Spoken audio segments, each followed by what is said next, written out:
All of sudden Rajesh నాకు ఒక message చేశారు. సార్ ఇట్లా ఒక సినిమా చేసేసాం సార్, ఎన్నో తిప్పలు పడి చేసేసాము, మొత్తానికి దాన్ని రిలీజ్ ఏం చేయాలని అర్థం కాక దిగ్గుదోసగా మళ్ళీ మీకు ఫోన్ చేసామని చెప్పేసి. ఆల్వేస్ వెల్కమ్ కదా, ఈజీ. సో మళ్ళీ ఈసీ వీళ్ళు కంటెంట్తో చేశారు సినిమా. మొన్న ప్రీవియస్ సినిమా షాకింగ్, నాకు తెలిసి చాలామందికి షాక్ అయ్యి ఉంటారు. కరెంట్ షాక్ దగ్గర ఉంటుంది. సో ఆ కరెంట్ షాక్లు ఏమో చెప్పలేము, భవిష్యత్తులో కూడా అలాంటి టెక్నీషియన్ రావచ్చేమో. కానీ ఇప్పుడు స్కానింగ్ పెట్టాము ఈసీలో. కంటెంట్ ఉన్న సినిమా మొబైల్తో చేసినా కూడా రిలీజ్ చేస్తాం. ఎవరేమనుకున్నా ఐ డోంట్ కేర్.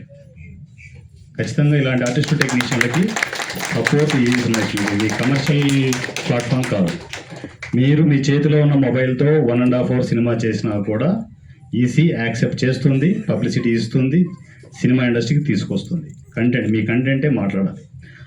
క్వాలిటీ ఏముంది, కెమెరాలు మారితే క్వాలిటీ వస్తుంది. అది టెక్నీషియన్లు ఏం చేస్తారు, వాళ్ళ చేతులు లేకనే కదా మొబైల్తో షూట్ చేసేది. దాన్ని మనం యాక్సెప్ట్ చేయకపోతే ఎవరు యాక్సెప్ట్ చేస్తారు?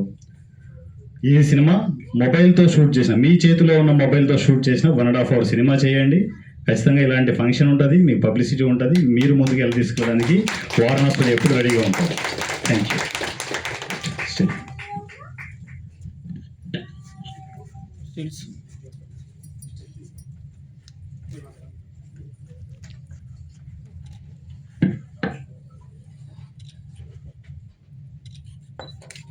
ఓకే,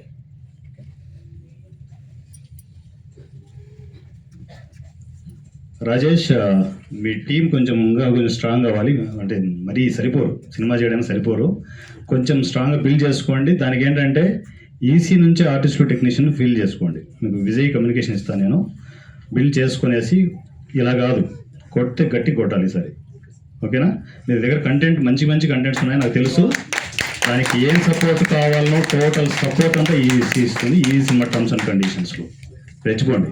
మీకు మళ్ళీ 2-3 నెలలు తిరిగే కొద్దీ క్వాలిటీ సినిమాతో కొట్టాలి మళ్ళీ. ఓకేనా?